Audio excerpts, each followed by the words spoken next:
भी अंतिम घंटा बजने वाला है, उसी के अंदर दो, चाहे 5 आत्मा 7 आत्मा भी स्व परिवर्तन से बाप को अपने अंदर दिखा पाएगी।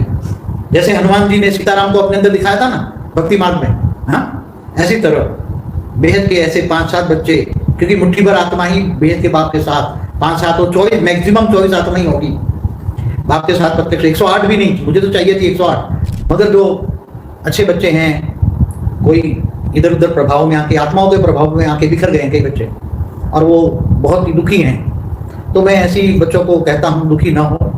मैं ऐसे सभी बच्चों को कहता हूँ, मैं सभी बच्चों को माफ करता हूँ, और सभी ऐसे बच्चे एकलव्य बनकर, अब अंतिम समय है, अंत का भी अंत समय चल रहा है, तो स्व परिवर्तन में ध्यान दे, किसी के प्रभाव में, आत्मा के प्रभाव में ना आए।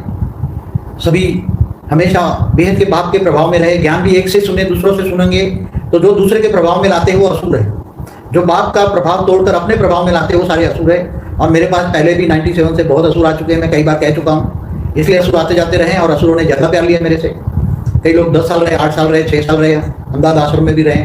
तो कहना चाहता हूँ कि यहाँ तो देवता भी आते हैं, असुर भी आते हैं, बेहद की भी आत्मा आती है। मेरे पास तो वेराइटी आती है, अनेक धर्म मठ पर संप्रदाय की आत्मा आती है। इसलिए किसकी आत्मा के प्रभाव में मत आओ। कौन सी कैटेगरी की आत्मा है वो आप लोगों को नहीं पता है। आप केवल एक बाप से सुनो, एक बाप अहमदाबाद सर्व सेंटर का बीज रूप से कनेक्शन, अर्थात योग, बार बार कह रहा हूँ। इसलिए मैं सबको माफ करता हूँ, अंतिम बार भी माफ करता हूँ। आगे बढ़ो और अपना स्व परिवर्तन में ध्यान दो, क्योंकि समय बहुत नजदीक है। स्व परिवर्तन करो तो स्व परिवर्तन से सब कुछ ठीक हो जाएगा। बाबू जी, ये वाणी का एक पॉइंट है, अंत में बाप साक्षी बन जाएगा। बाप को साक्षी, बाप का साक्षी रूप और साथी रूप में डिफरेंट क्या है? देखो, बाप अभी तुम्हारा साथी है। बाप को तुम साथी बना दोगे तो तुम्हें हर वक्त में बचाएगा। वो तुम्हें साक्षात्कार नहीं कराएगा। जो कहीं कहते हैं मुझे ये टचिंग हो रही है, वो साक्षात्कार हो रहा है, वो बाप नहीं दिखाता। वो तो तुम्हारे साथ कोई भूत है।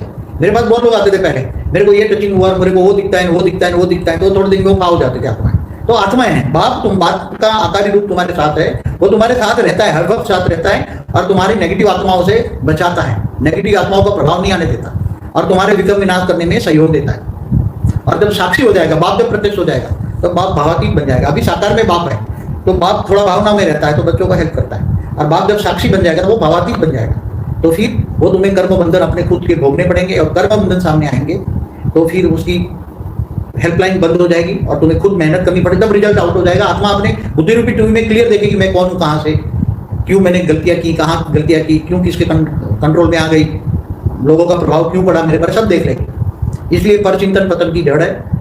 खुद के जज बनो, दूसरों के जज मत बनो, क्योंकि दूसरी आत्माओं को तुम नहीं जानते। बाबू जी, यहाँ पे एक और बात थी, जो मंदिर में होने वाले जो उपचार हैं, जैसे वो बताते हैं देवी देवता ठीक करते हैं, तो ये हम जानना चाहते हैं, देवी देवता ठीक कर रहे हैं या कोई और ठीक कर रहे हैं? देखो, मैंने तो कई